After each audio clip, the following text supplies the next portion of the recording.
अवधूत चिंतन श्री गुरुदेव दत्त श्री स्वामी समर्थ महाराज की जय। स्वामी दत्त सेवा या चॅनलवर तुम्हा सर्वांचे खूप खूप स्वागत। तुम्हा सर्वांचं आरोग्य उत्तमाचं राहू दे, राहिलेलं आयुष्य आरोग्यदायी जाऊ दे, तुम्हा सगळ्यांना दीर्घायुष्य मिळू दे अशी मी स्वामी चरणी प्रार्थना करते आणि माझ्या व्हिडिओला सुरुवात करते। बघा, 13 तारखेला होळी आहे, म्हणजे हुताशनी पौर्णिमा, आणि 13 तारखेला 12:35ला दुपारी ही पौर्णिमा सुरू होणार आहे आणि 14 तारखेला 10:35 चालू होणार आहे आणि 14 तारखेला दुपारी 12:23 ही पौर्णिमा संपणार आहे। तर या दिवशी आपल्याला काही विशेष जास्त सेवा केल्या तर त्याचा आपल्याला फायदा होतो। पौर्णिमा म्हणजे लक्ष्मीची सेवा करायची असते आणि ह्या सेवेला आपल्याला ज्या काय सेवा म्हणजे आपण ज्या लक्ष्मी प्राप्तीसाठी सेवा करणार आहे त्याचा फायदा आपल्याला होत असतो। मी आधी एक गोमती चक्र सुक्या खारीक ह्याचा उपाय लक्ष्मी प्राप्तीसाठी सांगितलेला, तसाच आज एक मी उपाय सांगणार आहे, तो म्हणजे पिवळ्या कवड्यांचा। पिवळ्या कवड्या अतिशय प्रिय अशा महालक्ष्मीला, माता लक्ष्मीला आहेत, त्यामुळे पिवळ्या कवड्यांचा उपाय तुम्हाला पौर्णिमे दिवशी करायचे। आपल्या घरामध्ये पैसा येतो पण टिकत नाहीये, आलेला पैसा कुठे ना कुठे खर्च होतो, कसा खर्च होतो आपल्याला कळत नाहीये, किंवा आपण कष्ट करतो, काम करतो पण त्याचा मोबदला आपल्याला योग्य मिळत नाही आहे। आपल्या घरामध्ये लक्ष्मी स्थिर राहत नाही, टिकत नाही, यासाठी हा उपाय काय करायचं बघा। त्या दिवशी सकाळी आपण आपल्या गुरुवार असल्यामुळं जी आपल्या घरातली फरशी वगैरे आहे ती मीठ टाकून पुसायची नाही, किंवा त्या दिवशी अगदी म्हणजे मोजकीच किचनमधली वगैरे एवढी देवघरातली फरशी पुसायची आहे, कारण गुरुवारी आपण फरशी जास्त पुसायची नाही। त्या दिवशी काय करायचं, उंबऱ्याला हळदीचं लिंपण लावायचं, तुळशीजवळ तुम्ही तुळशीला दूध, कच्चं पाणी, त्यानंतर हळद आणि कुंकू, अगरबत्ती लावायची आणि तुळशीजवळ एक हळदीचं स्वस्तिक काढायचं। तसंच मुख्य दरवाजाच्या बाहेर सुद्धा तुम्हाला एक हळदीचं स्वस्तिक काढायचं आहे। मुख्य दरवाजाच्या उंबऱ्यावरती काढा किंवा बाहेर काढा। त्यामुळं काय होतं, तुमच्या घरात जी लक्ष्मी येते ती तुमच्या घरामध्ये आकर्षित होते आणि नकारात्मकता तिथं थांबली जाते। म्हणून या दिवशी तुम्हाला हळदीचं स्वस्तिक काढायचं आहे। त्यानंतर बघा, आपल्याला काय करायचं, आपल्या घरातली दररोजची नित्यनेमाची जी पूजा आहे ती करायची। आता गुरुवार आहे, तुम्ही स्वामी समर्थ, बाळकृष्ण भगवान, माता विष्णू आणि माता लक्ष्मी, म्हणजे भगवान विष्णू आणि माता लक्ष्मींचा तुमच्याकडे मूर्ती असेल तर ह्या सगळ्यांना पाण्याचा, पंचामृतचा, कच्च्या दुधाचा अभिषेक घालायचा, मूर्त्या स्वच्छ धुवायच्या आणि स्थापन करायच्या। या दिवशी तुम्ही तारक मंत्राची सेवा करा, त्यानंतर सारामृतची संपूर्ण पोथी वाचा, हे तुम्ही पारायण करू शकता। तसंच विष्णू सहस्त्रनाम सुद्धा वाचायचं आहे, कारण गुरुवार आहे, पौर्णिमा आहे। पौर्णिमा ही माता लक्ष्मीला, भगवान विष्णूंना, तसंच दत्त महाराज, स्वामी समर्थ महाराज यांना सुद्धा समर्पित आहे।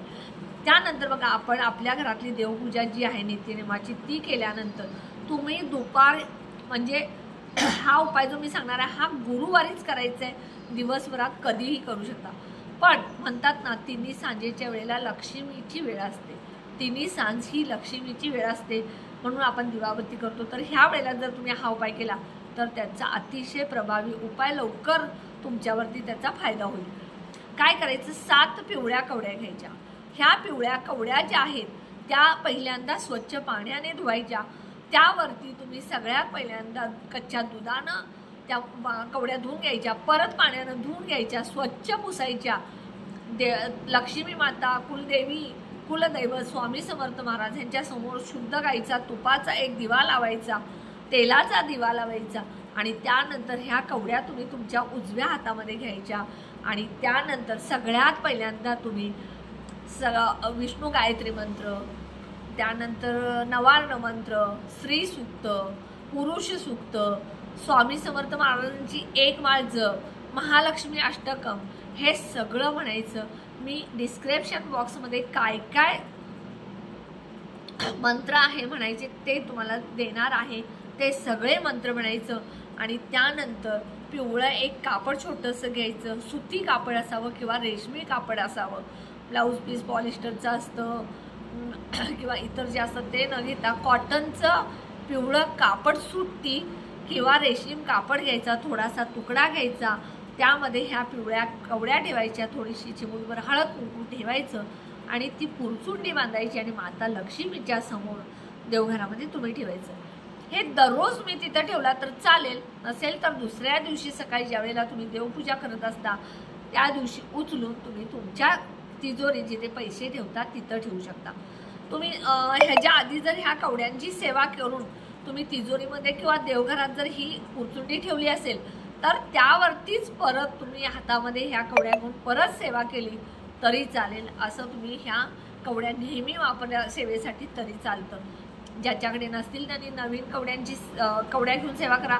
ज्यांच्याकडे सेवा करून ज्या कवड्या देवघरात किंवा कपाटात ठेवले त्याच कवड्या परत वापरून तुम्ही त्यावरती सेवा केल्या तर अतिशय त्याच्यावरती परत प्रभाव त्याचा वाढतो आणि तुम्हाला त्याचे फायदे जास्त होतात. त्यामुळे तुम्ही जास्तीत जास्त या दिवशी ज्या माता लक्ष्मीची, भगवान विष्णूची, कुलदैवत, कुलदेवी, गुरु स्वामी समर्थ महाराज असतील, दत्त महाराज असतील, शिर्डीचे साईबाबा असतील, सेवागिरी महाराज असतील, म्हणजे तुम्ही जे गुरु म्हणतात ते गुरु, तसंच मातृदेवता, पितृदेवता, वास्तुदेवता ह्यांची सुद्धा तुम्हाला ह्या दिवशी सेवा करायची आहे.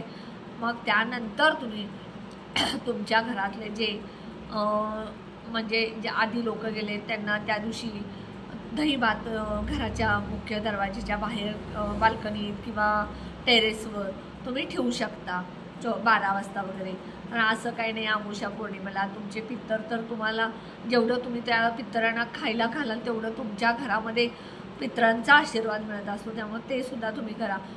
दररोज दिवसभरात तुम्ही नामस्मरण जास्तीत जास्त करा. स्वामी समर्थ असू दे, कुलदेवी असू दे किंवा कुलदैवत असू दे, ह्या सेवा जास्त करा. कधीही कुणाला वाईट बोलू नका, वाईट चिंतू नका. नेहमी देवासमोर चांगल्या गोष्टी मागा. देवाला म्हणा तुमच्या घरात आम्ही तुमची सेवा करून आमच्याकडून घेताय, आम्ही खूप आभारी आहे. कारण आपण आपलं घर नाही तर स्वामींचं घर असतं, आपलं घर नाही तर पितृदेवतांचं घर असतं. म्हणून आपण त्यांचे आभार पहिले मानायचे असतात. आणि सगळ्यात महत्त्वाचं लक्ष्मी प्राप्तीला जास्तीत जास्त विष्णू सहस्त्रनाम, श्री सूक्त, विष्णू गायत्री मंत्र, त्यानंतर गायत्री मंत्र ह्या गोष्टी तुम्ही जास्तीत जास्त मंत्राचं नामस्मरण करा. महालक्ष्मी अष्टकम 11 वेळा म्हटला, 51 वेळा म्हटला तरी चालेल. तुम्हाला जेवढ्या जास्त सेवा या दिवशी करता येईल तेवढ्या जास्त सेवा करा. आणि ह्या पिवळ्या कवड्यांचा उपाय नक्की करा. तुमच्या घरामध्ये पैशाची कधीच कमी पडणार नाही. हे जे मी सांगितलेले उपाय आहेत हे उपाय करत असताना तुम्हाला कष्ट, मेहनत आणि प्रामाणिकता त्याबरोबर कर्मसुद्धा करायचे. तुम्हाला मी उपाय सांगते म्हणून तुम्ही उपाय करून जर बसला घरात तर तुमच्याकडे पैसा येणार नाही. तुम्ही कष्ट करता, मेहनत करता, जे प्रामाणिक जे कष्ट करता, काम करता त्याची जोड म्हणून तुम्हाला हे उपाय करायचे. आणि आलेला पैसा तुमच्या घरामध्ये टिकावा, वाढावा, स्थिर राहावा यासाठी नक्की उपाय करा. व्हिडिओ कसा वाटला कमेंटमध्ये सांगा. व्हिडिओला जास्तीत जास्त शेअर करा, लाईक करा, ऑल बटनला क्लिक करा. त्यामुळे माझे छोटे छोटे उपाय सेवा तोडगे करतील. आणि जे कोणी माझा व्हिडिओ नवीन बघत असतील त्यांनी माझ्या व्हिडिओला जास्तीत जास्त सबस्क्राईब करा.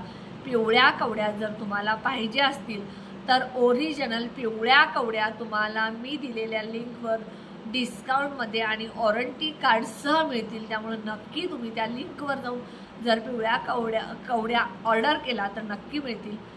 श्री स्वामी समर्थ.